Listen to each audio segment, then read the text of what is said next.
সিরতের বাহিরে না যায়। কেননা যদি লেভেল দিলাম সিরতের, কিন্তু আমাদের মজমার পরিস্থিতি যদি অন্য মজমার মতোই হয়, তাইলে এই নামটার মনে হয় ইজ্জত থাকবে বলে মনে হয় না। একটু ব্রেন দিয়ে চিন্তা করতে হবে, তাইলে কাজে দিবে। বিবেকটা আল্লাহ এই জন্যই দিচ্ছেন যেন এটাকে কাজে লাগায়। বিদায় কথা কিন্তু এখনো শুরু হয় নাই। আমি সবার কাছে অনুরোধ রাখবো যে সিরাতের নবীর মাহফিল দেখা যেন মানুষ সিরাতের দিকে আকৃষ্ট হয়। আমাদের বসা, আমাদের শোনা, আমাদের হাঁটা, আমাদের চলা, কেননা সিরাতুল নবী বলতে আল্লাহ রসুলের সিরাত আলোচনা হবে বা সিরাতের প্রয়োজনীয়তা কি, এটাকে আমাদের সামনে বক্তারা তুলে ধরবে। এটাই তো সিরাতুল নবী। কি বলেন? মনে হয় বুঝাইতে পারতেছি না, সবার কানে পৌঁছতেছে না। বিদায় আমাদের অবস্থাটা এরকম হইতে হবে যে মানুষ অবস্থা দেখেই আমাদের দিকে আকৃষ্ট হয়। শুধু হইহুল্লা দ্বারা মানুষ আমাদের দিকে আকৃষ্ট হবে না, বরং মানুষ আমাদের কর্ম দ্বারা আমাদের দিকে আকৃষ্ট হবে সবচেয়ে বেশি। এই জন্য সিরাতের মাহফিল হিসাবে যতটুকু ডিসিপ্লিন হওয়া দরকার এখানে, কতটুকু ডিসিপ্লিন যদি আমরা দেখাইতে পারি, তাহলে মানুষ আমাদের উপরে আস্থা রাখবে, আমরা আস্থা ভাজন হব। আর যদি ডিসিপ্লিন না দেখাইতে পারি, আমি বেশিরভাগ ছাত্রদেরকে বলবো, তোমরা যদি ডিসিপ্লিন না দেখাইতে পারো, তাহলে সমাজ কিন্তু বলবে যে এরা ডিসিপ্লিনওয়ালা না, এরা উশৃঙ্খল। বিদায় পায়ে হাত রেখে বলবো, যতক্ষণ পর্যন্ত এই অনুষ্ঠান চলে আর আমরা যতক্ষণ পর্যন্ত থাকবো, ততক্ষণ পর্যন্ত আমরা এরকম একটা ডিসিপ্লিন দেখাবো যে দুনিয়া আমাদের ডিসিপ্লিনকে দেখা আকৃষ্ট হয়, আমাদের কাছ থেকে শিখে। আর যদি আমরা হইহুল্লা করি, এলোমেলো থাকি, তাইলে কিন্তু ব্যানার আর আমাদের বাস্তব দুটায় কখনো মিল খাবে না। কেননা সত্য এটাই, আজকে দুনিয়াতে 200 কোটি মুসলমান, 70% দুনিয়ার সম্পদ মুসলমানের কাছে। তারপরেও আজকে মুসলমান দুনিয়াতে যতটুকু নির্যাতিত, অতীত ইতিহাস খুঁজলে এতটুকু নির্যাতিত পাওয়া যায় না। কারণটা কি? কি কারণে 200 কোটি মুসলমান হওয়া সত্ত্বেও আজকে সারা দুনিয়ার মুসলমান নির্যাতিত, নিষ্পেষিত, দীক্ষিত, অবহেলিত, ঘৃণিত? বিজাতির কাছে তো কাছে ঘৃণিত বটেই, নিজের দেশেও, যেই দেশে 90% মুসলমান, বরং 91-92% মুসলমান যেই দেশে, যেই দেশগুলার অস্তিত্ব ইসলামের উপরে, আজ থেকে না। বাংলাদেশের ইসলাম কিন্তু আজকের ইসলাম না। একটু শান্তভাবে শুনলে মনে হয় বুঝে আসবে। বাংলাদেশের ইসলাম আজকের ইসলাম না। বাংলাদেশের ইতিহাস 200 বৎসরের ইতিহাস না। বাংলা সন দেখলে দেখা যায় যে বাংলাদেশের ইতিহাস কত দিনের। আমি ইতিহাসের পাতা থেকে বলতেছি, বাংলাদেশের ইসলাম কিন্তু আজকের ইসলাম না। আল্লাহ রসুল হিজরত করেন না, তখন 4 সাহাবী বাংলাদেশে চলে আসছেন। একজনের নাম আবু ওয়াক্কাস, আরেকজনের নাম মুহাব ইবনে মালিক, আরেকজনের নাম কাসেম ইবনে হুযাইফা, আরেকজনের নাম উরওয়া ইবনে সাসা। 2 জন এখান থেকে চীনে গেছেন, 2 জনের কবর চিহ্নিত আছে। একজনের কবর চীনে, আবু ওয়াক্কাস রাদিয়াল্লাহু তাআলা আনহুর কবর গোয়াংজুতে এখনো আছে। একজনের কবর মঙ্গোলিয়ার বর্ডারে, ওহাব ইবনে মালিক রাদিয়াল্লাহু তাআলা আনহুর কবর মঙ্গোলিয়ার বর্ডারে এখনো চিহ্নিত আছে। কিন্তু দুইজনের কবর এই মাটির নিচে আছে, কিন্তু কোনো চিহ্নিত নাই। একজন কাসেম ইবনে হুযাইফা, দ্বিতীয় উরওয়া ইবনে সাসা। এই দুইজনের কবর কিন্তু এই মাটির নিচে এখনো আছে। এই জন্য এই মাটির 1400 বছর আগের একটা ইতিহাস আছে, যেটা দুনিয়ার কোনো মাটির নাই। এই মাটির নিচে যতটুকু কোরবানি লুকায়িত আছে, ওই যুগে আল্লাহর রসুলের হিজরতের আগে হিজরত করে বাংলাদেশের মাটিতে আসা এই হিজরতের কোরবানি এই মাটির নিচে লুকায়িত আছে। আর যারা আসছেন এরা একজনও ফিরা যান না। শুধু একজনের ইতিহাস পাওয়া যায় তারিখে চীনের ভিতরে। আবু ওয়াক্কাস রাদিয়াল্লাহু তাআলা আনহু 18 মাস চলার পরে, আমি ওলামাদের মজলিসে বলতেছি, তাহকিক করে দেখেন, তারিখে চীনে লেখা আছে আবু ওয়াক্কাস রাদিয়াল্লাহু তাআলা আনহু যখন 18 মাস পায়দল চলার পরে মদিনা ফিরত যান, আর পাবে মদিনা দিয়া যখন ঢোকেন, তো সাহাবায়ে কেরামকে জিজ্ঞাসা করছিলেন আল্লাহর রসুল কিরকম আছেন। তো যাকে জিজ্ঞাসা করছে সে জবাব দিছিলেন, ইন্তাকালা রাসূলুল্লাহ ইলা জাওয়ারি রাহমাতিল্লাহ, আল্লাহর রসুল তো দুনিয়া থেকে চলে গেছেন। তো আবু ওয়াক্কাস রাদিয়াল্লাহু তাআলা আনহুর মন কিরকম ভাঙ্গা ছিল, ওটা উনি আর আল্লাহ বলতে পারে, দুনিয়ার কোনো ভাষা এটা ব্যক্ত করতে পারে না।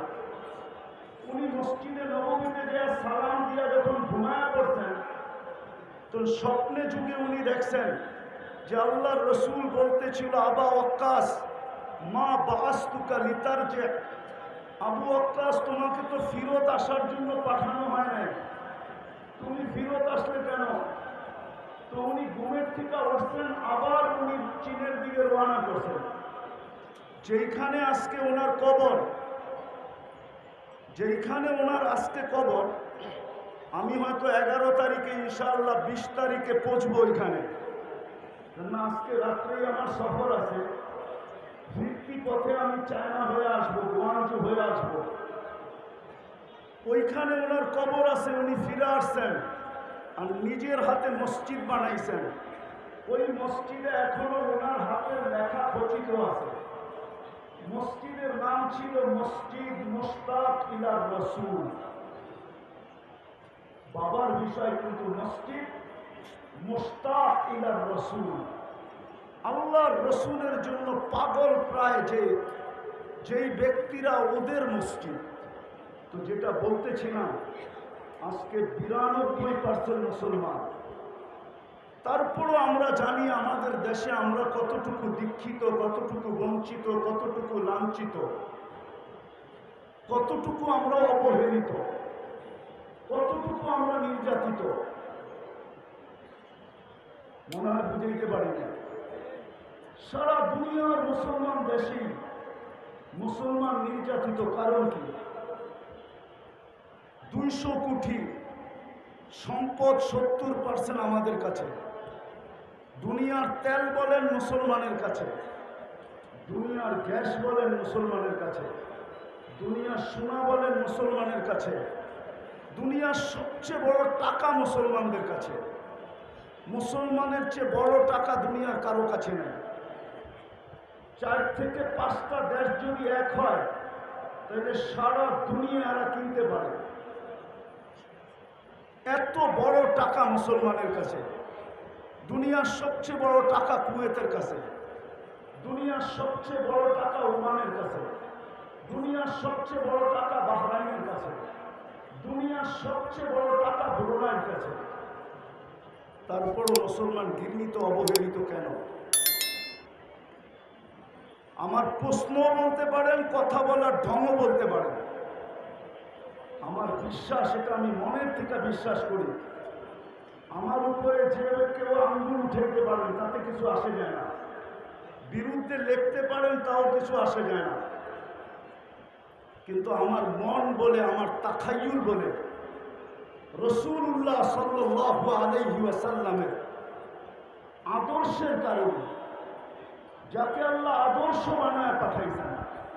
লাকাদ কানা লাকুম ফি রাসূলিল্লাহি উসওয়াতুন হাসানাহ।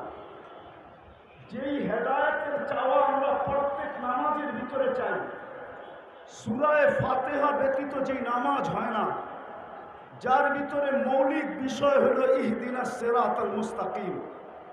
আমি মাদ্রাসার ছাত্রদেরকে বলতেছি, তোমরা একটু ভালোভাবে আমার কথাটা চিন্তা করো, ঠান্ডা মাথায় চিন্তা করো। যেই হেদায়েত আমরা প্রত্যেক রাকাতে চাই, যেই হেদায়েত মানুষের জীবনের ভিতরে সবচেয়ে বড় জিনিস, হেদায়েত প্রাপ্ত যে হয়, খোদার কসম তার কোনো জিনিস দ্বারা মানুষ কষ্ট পায় না, এমনকি পিঁপড়া পর্যন্ত কষ্ট পায় না। আমি আমাদের আকাবেরদের জীবনীর ভিতর থেকে একটা জীবনী বলতে চাইতেছি। হুসাইন আহমদ মাদানী রহমতুল্লাহ আলাইহি একবার হাটহাজারী মাদ্রাসায় আসছিলেন। আজ থেকে 50 বছর আগের কথা হবে, কারো মনে আছে কিনা আমি জানি না। আহমদ শফি সাহেব রহমতুল্লাহ আলাইহি যদি জীবিত থাকতেন, তাহলে ওনার কাছ থেকে হয়তো আমার কথাটাকে সত্যায়িত করা যেত। ওই সময় কোনো নলের ব্যবস্থা ছিল না। হাটহাজারীর পুষ্কুনির সিঁড়িতে বসে উজু করতে হতো। হুসাইন আহমদ মাদানী রহমতুল্লাহ আলাইহি উজু করতেছিলেন। পুরান মসজিদের সামনে পুষ্কুনি ছিল, যারা দেখছে তারা দেখছে। ওইটার এক পাড়ের দিকে, দক্ষিণ পাড়ের দিকে একটা পিপিলিকা পানিতে হাবুডুবু খাইতেছিল, কারো চোখে পড়ে নাই। হুসাইন আহমদ মাদানী রহমতুল্লাহ আলাইহির চোখে পড়ছে। উনি উঁচু ছাড়ছেন, ওই দিকে গেছেন, পানিতে নামতে নামতে হাঁটু পানিকে অতিক্রম করা রান পানি পর্যন্ত নামছেন, তারপরও পিপিলিকার নাগাল পাইতেছিলেন না। তো উনি মেসওয়াক বাহির করে আগে বাড়াইয়া দিছেন, পিপিলিকাকে উঠে উপরে ছেড়া দিছেন। সমস্ত ছাত্ররা ওনার ওই সময় উপস্থিত ছিল। হুসাইন আহমদ মাদানী রহমতুল্লাহ আলাইহি। আমরা আমাদের আকাবেরদেরকে চিনি না, আমাদের ইয়াং যুবকরা আজকে আকাবেরদেরকে চিনে না। না চিনার কারণেই আমরা আকাবেরদের না অনুসরণ করতে পারি না, আকাবেরদের ব্যাপারে সঠিক মনের থেকে মুখ দ্বারা ব্যক্ত করতে পারি। বরং দেখা যায় আমাদের সমাজে ইয়াং বেশ আকাবেরদেরকে পর্যন্ত লাঞ্ছিত করতে দ্বিধা করে না, আকাবেরদেরকে পর্যন্ত আঙ্গুল উঠাইতে দ্বিধা করে না। রাগ হয়েও না তোমরা আমার কথায়, মনে উঠলো এই জন্য বলতেছি। ইমাম তিরমিজি রহমতুল্লাহ আলাইহির জীবনী পড়া দেখো। ইমাম তিরমিজি রহমতুল্লাহ আলাইহি লেখছেন যে আমার থেকে বয়সে যে একদিন বড়, তার ভিতরে আমার থেকে 100 গুণ খায়ের বেশি। ওনাকে জিজ্ঞাসা করছে, আপনি এটা বলেন কি করে?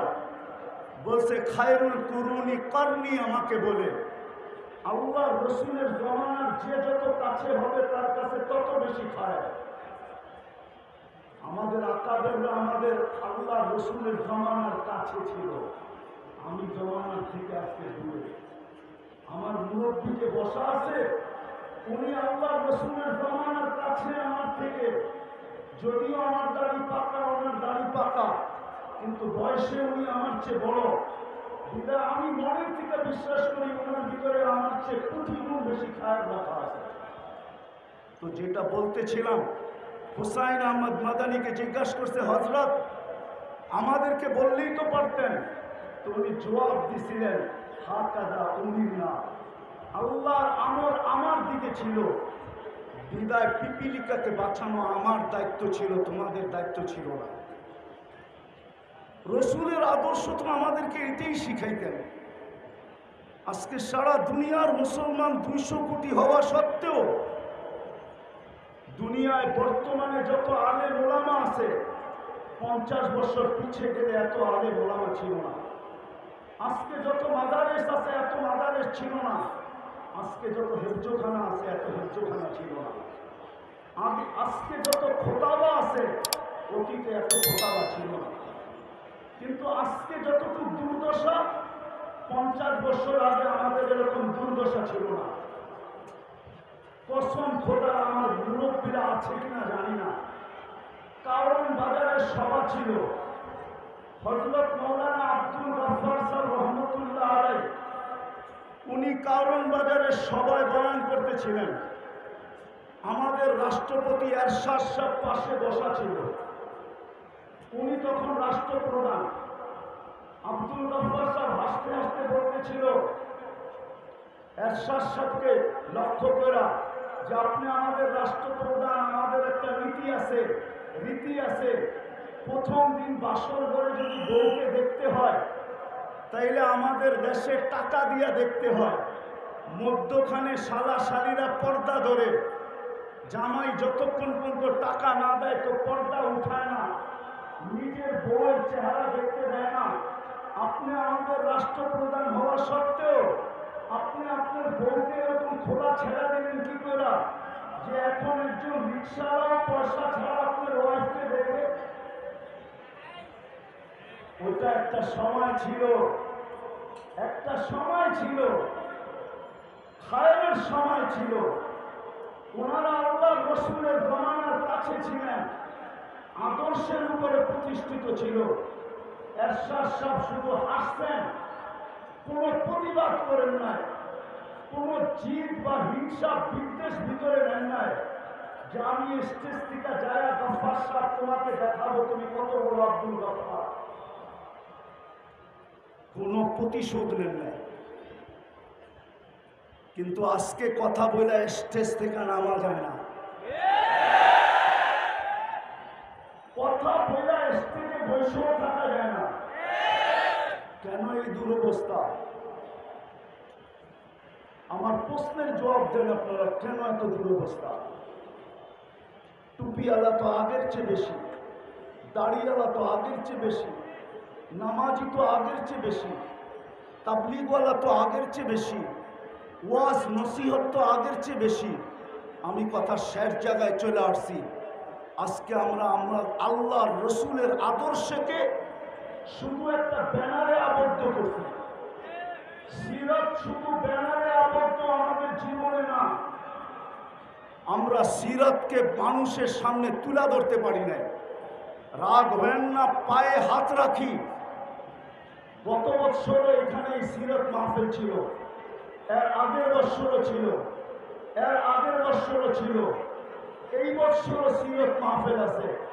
কিন্তু আমি উলামা তোলাবাদের পায়ে হাত রেখা বলবো, শুধু বৎসরে একটা সিরাত মাহফিল করার দ্বারা জাতির ভিতরে সিরতের আকর্ষণ আসবে না, বরং আমাদেরকে রবিউল আউয়াল মাস পুরাটা প্রত্যেক মহল্লায়, প্রত্যেক মসজিদে, প্রত্যেক গলিতে, প্রত্যেক এলাকায় সিরতের প্রয়োজনীয়তা যদি মানুষের সামনে তুলে ধরতে পারি, সিরতের উপকারিতা যদি মানুষের সামনে তুলে ধরতে পারি, যে সিরতের দ্বারা আল্লাহর রসুলের আদর্শ দ্বারা যদি আদর্শবান হই, তাইলে আমাদের সমাজটা কিরকম হবে এই চিত্রটা যদি আমরা তুলে ধরতে পারি, তাহলে খোদার কসম হতে পারে আমাদের সমাজ এরকম হবে যে সমাজটা সারা দুনিয়ার ভিতরে মডেল হিসাবে রূপান্তরিত হবে। যদি সারা রমজানে যদি পুরা রমজানে ফাজাইলে রমজান পড়া হইতে পারে, হজের মাসে যদি পুরা মাস ফাজাইলে হজ পড়া হতে পারে, তাহলে রবিউল আউয়াল মাসে প্রত্যেক মসজিদে কেন সিরাতের কিতাব পড়া হয় না? আমরা সবাইকে সিরাতের কিতাব পড়তে বলি না কেন? সবচেয়ে ছোট একটা সিরাতের কিতাবও তো পড়তে বলতে পারি। সিরাতে খাতিমুল আম্বিয়া সবচেয়ে ছোট সিরাত, আমরা কেন আমাদের যুবকদেরকে উজ্জীবিত করতে পারি না? আমাদের যুবকরা সারা রাত্র নেটের ভিতরে থাকে, আনলিমিটেড সারা রাত্র ব্যয় করতে থাকে, অথচ অল্প একটু নেট খরচ হবে সিরাতে খাতিমুল আম্বিয়া পড়তে। আমরা কলেজের ছেলেদেরকে কেন হাতে পায়ে ধরে উদ্বুদ্ধ করতে পারি না? কেন স্কুলের ছেলেদেরকে পারি না? কেন ইউনিভার্সিটিতে ছেলে মেয়েদেরকে পারি না? আমার কথা একমত হবেন কি হবেন না জানি না। আমি দুনিয়া ঘুরে বলতেছি, আমি আপনাদের স্বাধীনতা দেখি নাই, কেন আমি জুলাইয়ের 18 তারিখে চলে গেছি। আমি আগস্টের 18 তারিখে বাংলাদেশে আসছি। আমার সফর ছিল ইংল্যান্ড, কানাডা, মিশর, সৌদি আরব হয়ে আমি দেশে আসছি।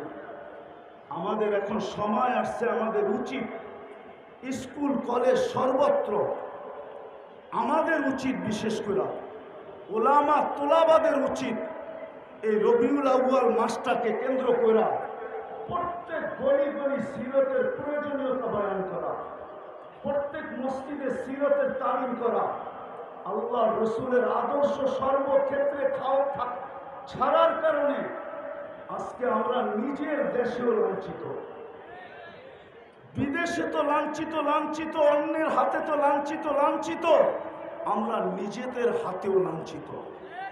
আজকে আমরা সিরতকে ছেড়া দিছি, রসুলের আদর্শকে ছেড়া দিছি, এর জায়গার ভিতরে আমরা আবেগকে নিয়ে আসছি, অন্য কিছুকে নিয়ে আসছি, রসুলের আদর্শকে নিয়ে আসি নাই। আসেন, যেই রসুল 23টা বৎসর চোখের পানি ঝরায়া আল্লাহর কাছ থেকে আমাদেরকে, সমস্ত উম্মতের ভিতর থেকে আল্লাহর কাছ থেকে আমাদেরকে যা নিয়ে দিছেন, যে মর্যাদা আমাদেরকে পাওয়ায় দিছেন, এর চেয়ে বড় মর্যাদা কি হইতে পারে? যে রসুল আমাদেরকে পাওয়ায় দিছেন। শুহাদা আলান নাস, এতটুক শব্দের ভিতরে যদি ডুব দেই তাহলে দেখা যাবে আল্লামা জালালউদ্দিন সুয়ুতী রহমতুল্লাহ আলাইহি লেখছেন, এই উম্মত কিয়ামতের দিন আল্লাহর পক্ষে সাক্ষী হিসাবে আল্লাহর পাশে দাঁড়াবে। সমস্ত উম্মতের উপরে আল্লাহ আমাদেরকে সাক্ষী হিসাবে গ্রহণ করছেন, নিজের পক্ষে নির্বাচিত করছেন। এর চেয়ে বড় সৌভাগ্য কি চান? কিন্তু প্রশ্ন যদি উঠে আমাদের পক্ষে কে, তো আল্লাহ তো এটাও বলে দিচ্ছেন, ও রসুল শাহিদান আলাইকুম, আমি বন্ধুকে তোমাদের পক্ষে দিয়ে দিছি আর তোমাদেরকে আমার পক্ষে নিয়ে আনছি। বিদায় আসেন আমরা আজকের এই মহফিল থেকে অঙ্গীকার করি। আর এটা না হওয়ার কারণে রবিউল আউয়াল মাস ব্যাপী প্রত্যেক মসজিদে, প্রত্যেক গলিতে, প্রত্যেক মহল্লায়, প্রত্যেক গ্রামে, প্রত্যেক ইউনিয়ন, থানা, জেলায় সিরাতের চর্চা না হওয়ার কারণে রবিউল আউয়ালের নামে হাজারো আগাছা সমাজে ছড়ায় গেছে। যতই চিৎকার দেন, এই চিৎকারে দিলের মহব্বত বাহির করা যাবে না। যদি মহব্বত বাহির করতে হয় তাইলে ওইটাকে আগে ডিলেট করতে হবে, আর নবীওয়ালা মহব্বত দিয়া ওইটাকে ধুইতে হবে, নাইলে এই আগাছা দূর করা যাবে না। যে আগাছা রবিউল আউয়ালের নামে বাংলাদেশে ছড়ায় গেছে। আপনি বলবেন, আপনি যে প্রবচন দিলেন যে সারা মাস প্রত্যেক মসজিদে সিরাতের তালিম, সিরাতের আলোচনা, গলিতে, মহল্লায়, হাটে, বাজারে, প্রত্যেক গ্রামে, এরকম কি দুনিয়ার কোনো দেশ আছে? আমার সাথে চলেন, আমি আপনাদেরকে দেখায় দেব। আমি ওই দেশে গেছি, একবার জেনে 6 বার গেছি, আর একবার আমি ওই মহফিলে নিজে গেছি। আমার যাওয়ার কথা ছিল 1 সপ্তাহ পরে। আমাকে ওনারা চিঠি পাঠাইছেন, আমাদের এখানে 1 মাস সুদানে সিরতের আলোচনা হয়, টানা 1 মাস, রবিউল আউয়ালের 1 থেকে নিয়ে 30 তারিখ পর্যন্ত। আপনি যখন আসবেন তো 1 সপ্তাহ আগে আসেন। আপনি আরবি না বলতে পারলেও ভাঙ্গা ভাঙ্গা যা বলতে পারেন, আমরা আপনার মুখ থেকে কিছু শুনতে চাই। এখনো আপনি সার্চ দিয়ে দেখতে পারেন, সুদানে 1 মাস সিরতের চর্চা হয়, সিরতে 1 মাস। আপনারা আর কয়জন? এক এক মজমায় 4 থেকে 5 লক্ষ লোক থাকে। চলেন, আমি ইয়ামান 4 বার গেছি। ইয়ামানে 1 তারিখ থেকে 30 তারিখ পর্যন্ত, মাসের শেষ পর্যন্ত প্রত্যেক মসজিদে সিরতের চর্চা হয়। দুনিয়ায় আরো দেশ আছে, মরক্কো, জাজায়ের, টিউনিসিয়া, মরিটানিয়া, সারা মাস সিরতের চর্চা হয়। আজকে যদিও আমি আসার ছিলাম না, কিন্তু এমাদউদ্দিন সাহেবের বারবার ফোনের কারণে আসছি। আমি রাত্রি চলে যাবো, আমার সফর করিয়া। কিন্তু আমি আসছি আপনাদের কাছে শুধু এই দরখাস্তটা রাখার জন্য। আজকের এই মজলিস থেকে আমরা ওলামা তোলাবা অঙ্গীকার করি যে বাকি পুরা মাসটা আমরা আমাদের মসজিদের ভিতরে সিরতের চর্চা করব, সিরতের আলোচনা হবে, সিরতের তালিম হবে, আমাদের ঘরের ভিতরে হবে, আমাদের মসজিদে হবে, মহল্লায় হবে। বুঝাইতে চেষ্টা করেন, একদিনে দূর হবে না, ইনশাআল্লাহ হইতে পারে অচিরেই দেখা যাবে যে বাংলাদেশে রবিউল আউয়ালের নামে যেই সমস্ত আগাছা ছড়াইছে, আমরা যখন শুরু করব প্রত্যেক গলি গলি, প্রত্যেক মসজিদ মসজিদ, তাইলে আর এটাকে দূর করার জন্য অন্য কোনো জিনিস লাগবে না। আমাদের এই চেষ্টার মাধ্যমে ইনশাআল্লাহ এগুলা বাংলার জমিন থেকে দূর হয়ে যাবে। আর না হলে যতই চিৎকার দেই, চিৎকার আজ থেকে চলতেছে না, আমাদের সেই ছোটবেলার থেকে দেখতেছি চিৎকার। কিন্তু বলেন, জশ্নে জুলুসের মিছিল কি ছোট হয় না বড় হইতেছে? বলেন বলেন আমাকে, বড় হইতেছে না ছোট হইতেছে? ডিম আগে 1000 টাকা বিক্রি হতো, এখন 5 লাখ টাকা বিক্রি হয়। ডিমের দাম বাড়ছে না কমছে? ডিমের দাম বোঝেন? মনে হয় ডিমের দাম আপনারা বোঝেন না। আপেলের দাম 1000 টাকা ছিল, এখন 1 লাখ টাকা হয়েছে। চিনেন আপেলের দাম? জানেন তো না আপেলের দাম? কিন্তু আমি তো ঠান্ডা মানুষ, এই জন্য আপনাদের চিৎকার ওঠে নাই। হ্যাঁ, নাইলে বাংলাদেশ ছাড়া ইম্পোর্টেড আইটেম আই না, যার দেশের ভিতরে যার কোনো পরিচিতি নেই, যাকে মহল্লায় পর্যন্ত কাউকে চিনে না, তার এলাকায় পর্যন্ত চিনে না, তার হাতের ছোঁয়ার ডিম বিক্রি হয় চিটাগাঙ্গে 5 লাখ টাকা, 5 লাখ টাকা। মনে হয় বুঝাইতে পারবে, মনে হয় বুঝাইতে পারবে। কি বলছেন? তৈয়ব শাহর হাতের ডিম, উনি তো নাই, ওনার ছেলের হাতের ছোঁয়া ডিম বিক্রি হয় লাখ লাখ টাকা। উনি পাকিস্তান থেকে ইম্পোর্টেড মাল। একটা আপেল বিক্রি হয় লাখ টাকা। বিশ্বাস হয় না? মনে হয় হয় না? না না, হয় না আপনাদের। আমার মতো গভীর জিনিস আপনারা জানেন না, শুধু উপরে উপরে জানেন। পানিতে ফু দিলে গ্লাস বোতল বিক্রি হয় লাখ টাকা, লাখ টাকা। অথচ যাকে নিজের মহল্লায় চিনি না, যার ছেলে সন্তানের জীবনে আল্লাহর রসুলের কোনো আদর্শ নয়, পারি না আমরা। আমরা শুধু চিৎকার দিতে পারছি, আমরা শুধু মাঠ গরম করতে পারছি। রসুলের আদর্শ আজকে বুলুণ্ঠিত। আমাদের জীবনে ঘৃণিত, দীক্ষিত, অবহেলিত, লাঞ্ছিত, বঞ্চিত। রসুলের আদর্শ প্রতিষ্ঠা করার জন্য, মানুষের জীবনে প্রতিফলিত করার জন্য আমরা রাগ হয় না। আমি ইন্তেজামিয়ার বিরুদ্ধে বলতেছি না, আমরা বৎসরে একটা সিরাত মাহফিল করা মনে করতেছি আমরা রাসূলুল্লাহ সাল্লাল্লাহু আলাইহি ওয়াসাল্লামের হক আদায় করে আসি। অথচ যে 24 ঘন্টায় 23 বৎসরের চোখের পানি কোনোদিন শুকায় নাই। কিতাব পড়া দেখেন। আগেও বলছি, এখনো বলি, শুধু নেট কাটলে হবে না, আর রাত্রে ফেসবুকে লিখলে হবে না। কিতাব পড়েন। আল্লাহ রাসূলের 23 বৎসরের চোখের পানি শুকায় নাই। জিবরিল আর মিকাইল জিজ্ঞাসা করতেন, মা যাবা আলাকা তাবকি, আপনাকে যখনই দেখি কাঁদেন কেন? বলতে, উম্মতের জন্য চোখের পানি শুকায় না। ওলামাদের মজলিস হিসাবে বলতেছি, পড়েন আবুল সামরকান্দির কিতাব রহমতুল্লাহি আলাইহি। উনি লেখছেন, আমি লিখি নাই। উনি কিতাবে লেখছেন, আমি লিখি নাই। আমি বলতেছি, আপনি তালাশ করে সত্যায়িত প্রমাণ করেন। উনি লিখছে, আল্লাহ রসুল কবর থেকে উঠবে, চোখে পানি নিয়ে উঠবে, আর চিৎকার দিতে দিতে উঠবে, জিবরিল ময়দান তো খালি, আমার উম্মত কোথায়? ডাইনে দেখি উম্মত নাই, বামে দেখি উম্মত নাই, সামনে দেখি উম্মত নাই, পিছে দেখি উম্মত নাই।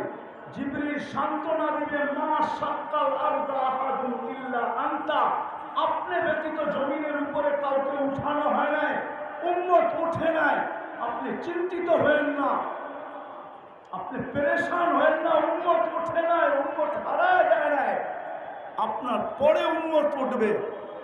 যেই উম্মতের মানুষ একটা ইউনিয়ন পরিষদের চেয়ার পাওয়ার জন্য মরতে রাজি, মারতে রাজি, বুকের তাজা রক্ত দিতে রাজি, সন্তানকে এতিম করতে রাজি, নববধূকে বিধবা করতে রাজি, ওই রাসূল কিয়ামতের দিন সাল্লাল্লাহু আলাইহি ওয়াসাল্লাম মাকামে মাহমুদ পাবেন। কিন্তু ওলামা বলে বসবেন কিনা? বলেন আপনারা বসবে কিনা মাকামে মাহমুদে? দেয়া বরং বুখারী রহমতুল্লাহ আলাইহি তো বলে হাত রেখা দাঁড়ায় থাকবে। কেন বসবেন না? এত দামি চেয়ার, মাকামে মাহমুদ, যার উম্মত ইউনিয়ন পরিষদের চেয়ার পাওয়ার জন্য, কাউন্সিলরের চেয়ার পাওয়ার জন্য, ছোট একটা এলাকার নেতা হওয়ার জন্য, জান দেওয়ার জন্য তৈয়ার, আর উনি মাকামে মাহমুদে বসবেন না কেন? যে রাসূল কিয়ামতের মাঠে বসবে না, বলবে আমি বসবো না, দুই কথা লেখা আছে, চেয়ার যদি আমাকে উড়ায় জান্নাতে নিয়ে যায় তাহলে আমার উম্মতের কি হবে? দ্বিতীয়, আমি উম্মতের সাথে অঙ্গীকার করছি হাউজে কাউসারে সাক্ষাৎ করব, আমি অপেক্ষা করব, উম্মত যেন হাউজে কাউসারে এসে অপেক্ষা না করে। তৃতীয় লেখছেন, আমি 3 জায়গায় ছুটতে থাকবো, আমি এই চেয়ারের মজা নিব তো নিব কখন?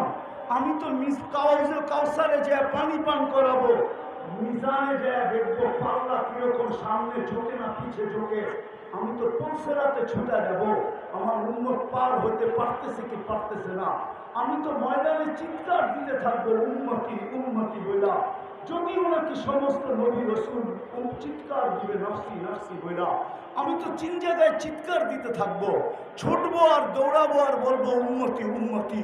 আমি এই চেয়ারের মজা নিব তো নিব কোথায়? ওই রাসূল যিনি উম্মতের জন্য এতটুকু দিয়া গেছেন, বলেন আজকে তার আদর্শ শুধু দাড়িতেই বিবদ্ধ, শুধু টুপিতেই, শুধু পাগড়িতেই, শুধু একটা জুব্বাতেই, শুধু সকাল বিকাল জিকিরেই, শুধু দাওয়াতেই? ওই রাসূল আদর্শ দিয়া গেছেন আমাদেরকে। আজকে মুসলমান ওই আদর্শের, আমি তো ফিলিস্তিনের জমিন 14 বছর আগে চইসা আসছি, 14 বছর। আপনি তো মিডিয়ায় দেখা চিৎকার দেন, আপনার সাথে আমার কোনো বিরোধ নাই, কিন্তু আমার মতো ওই জমিন চইসা দেখেন না আপনারা। আমি অহংকার করে বলতেছি না, আগে 99টা বলতাম, আজকে 102টা বলতেছি। 102টা দেখা শেষ আমার, বাইচা থাকলে আরো দেখার ইচ্ছা আছে। আমি 14 বছর আগে ফিলিস্তিন দেখা আসছি। আপনি অদিয়ে মুসা শুনছেন, কিন্তু এই চোখ দিয়ে দেখেন নাই। আপনি ওয়াদিয়ে খলিল শুনছেন, যেখানে ইব্রাহিম আলাইহিস সালাম শুয়ে আছে, এই চোখ দিয়ে দেখেন নাই। আমার চেয়ে বেশি ব্যথা আপনার দিলে না, আমি বিশ্বাস করি, কেন আমি ওয়াদিয়ে মুসা দেখা আছি, আমি ইব্রাহিম আলাইহিস সালামের ওয়াদি দেখা আসছি। ওয়াদিয়ে ইব্রাহিম, যেখানে উনি শুয়ে আছেন, ফিলিস্তিনের জমি আমি চষে আসছি। যেই জমিনের প্রত্যেকটা বালুর কণার সাথে বরকত মিশ্রিত, ও বারাকনা হাওলা, ওই জমিন যেখানে আল্লাহ ১৬ লক্ষ নবীদেরকে জীবিত করে একত্রিত করছেন, আর ওই নামাজ যেখানে মুহাম্মদুর রাসূলুল্লাহ ইমামতি করছেন, ওই জায়গা থেকে আল্লাহ রাসূল আরশে তাকাত করছেন। মক্কা থেকে বাইতুল মুকাদ্দাস পর্যন্ত রানওয়ে ছিল, বাইতুল মুকাদ্দাস থেকে টেকআপ করে উপরে উঠছেন। ওই জমিন যেখানে 70 জন জলিলুল কদর সাহাব নবীর কবর পড়া রাখা আছে। কোন কবি লিখছিলেন, এমন দেশটা কোথাও তুমি পাবে না কো খুঁজে, সকল দেশের সেরা সেজে নবীদের জন্মভূমি। ফিলিস্তিন নবীদের জন্মভূমি। আপনি তো মিডিয়ায় দেখা চোখের পানি ঝরান, আমার এখানে ব্যথায় পড়া। আজকে 200 দিনের উপরে হল, 40,000-এর উপরে মানুষ মারা গেল। ওরা প্রতিদিন 6 ওয়াক্ত নামাজ পড়ে, 5 ওয়াক্ত তো পড়েই পড়ে, আর প্রতিদিন 1 ওয়াক্ত জানাজার নামাজ পড়ে। গত রমজানের হেরেমের কান্না দেখে আমার বিশ্বাস হইতেছিল মনে হয় এইবার 1 ঈদ হবে না, 2 ঈদ হবে। বাইতুল মুকাদ্দাসের স্বাধীন, ফিলিস্তিনের স্বাধীনতার ঈদ হবে, আর রোজার ঈদুল ফিতর হবে। কেননা আমার এই ছোট জীবনে যতবার রমজানে গেছি, গত রমজানের মতো আইম্মাদের, হেরেমের ইমামদের কান্না আমি কখনো দেখি নাই, মুসল্লিদের কান্না কখনো দেখি নাই। 2 হেরেমের জমিন ভাইসা গেছে কান্না, কিন্তু ভাবছিলাম দোয়া মনে হয় কবুল হবে। কিন্তু রমজান পার হয়ে, কোরবানি পার হয়ে আবার রমজান আসতে শুরু করলো, কিন্তু আজ পর্যন্ত দোয়া কবুলের কোনো চিহ্ন দেখতেছি না। মনে হয় ইব্রাহিম ইবনে আদহাম রহমতুল্লাহর কথা সত্য। ইব্রাহিম ইবনে আদহামকে জিজ্ঞাসা করছিল, ইব্রাহিম দোয়া তো করি, চোখের পানি তো ঝরে, কিন্তু কবুল হয় না কেন? তো ইব্রাহিম হাসি দিয়া বলছিল, তাসির রাসূল, আল্লাহর রাসূলের আদর্শের নাফরমানি করবে আর ভাববে দোয়া কবুল হবে। দোয়া কবুল হলে তো দোয়ার কথা, তোমাদের দোয়া মাথার উপরে উঠে। আমার কথা শেষ, পায়ে হাত দিয়া বলতেছি, আসেন আমরা এই রবিউল আউয়াল মাসটাকে কেন্দ্র করে প্রত্যেক মহল্লায় মহল্লায়, মসজিদে মসজিদে, গলিতে গলিতে, সর্ব জায়গায় ছড়ায়া যায় আমরা আল্লাহর রসুলের আদর্শকে বয়ান করি, আল্লাহর রসুলের সিরতের চর্চা এবং আলোচনা করি, মানুষকে উদ্বুদ্ধ করি যেন আল্লাহর রসুলের আদর্শের দিকে বাড়ে। এইভাবে যদি আমরা প্রত্যেক গলি গলি একটা পরিবেশ তৈরি করতে পারি, তাহলে আমার বিশ্বাস আমার জাতিকে আমি চিনি, 1400 বৎসরের তারিখ দিয়া চিনি। আমার জাতি ইনশাআল্লাহ একদিন জায়গা উঠবে, আর আমরা যা চাই এটা আওয়াজবিহীন আমার জাতি কাঁধে নিয়ে দাঁড়ায় যাবে। কেননা এই জাতি জুলুম বেশি দিন সহ্য করতে পারে না। এই জাতিকে আপনারা আধ্যাত্মিকভাবে চিনেন না। বাংলার জাতি আর এই মাটি আধ্যাত্মিকভাবে আপনারা চিনেন না। একটু ইঙ্গিত দিছিলাম আমি যে 1400 বছর আগে কোরবানি এখানে ঢুকানো আছে, কিন্তু আমাদেরকে একটু সজাগ হতে হবে। প্রত্যেক মসজিদ মসজিদ, মহল্লায় মহল্লায় আমার বিশ্বাস উলামায়ে কেরাম এখান থেকে আজকে প্রোগ্রাম বানাবে যে আমরা ঢাকা শহরের একটা গলি রাখবো না, একটা মসজিদ রাখবো না, একটা ওয়ার্ড রাখবো না। আমরা সিরতের প্রোগ্রাম দরকার হলে ডেইলি 5টা 10টা করবো। আর আলহামদুলিল্লাহ ঢাকা শহরে উলামায়ে কেরামের অভাব নেই। একদিনে 20টাও সামলাইতে পারবে, 50টাও সামলাইতে পারবে, 100টাও সামলাইতে পারবে। আমি আপনাদের কাছে হাত জোর করে বলতেছি, আসেন আমরা একটা বছর করে দেখি, তারপরে আমাদের এখানে পরিস্থিতি কি দাঁড়ায়। যদি কথা সত্য বলে থাকি তাহলে আল্লাহ যেন এটাকে কবুল করেন, আর যদি ভুল ত্রুটি হয়ে থাকে তাহলে আল্লাহর কাছে মাপ চাই, আল্লাহ যেন মাফ করেন। সবার কাছে দোয়া চাই, আল্লাহ যেন সুস্থ সবলভাবে আবার এই মাটিতে সফর শেষ করে আবার ফিরে নিয়ে আসেন।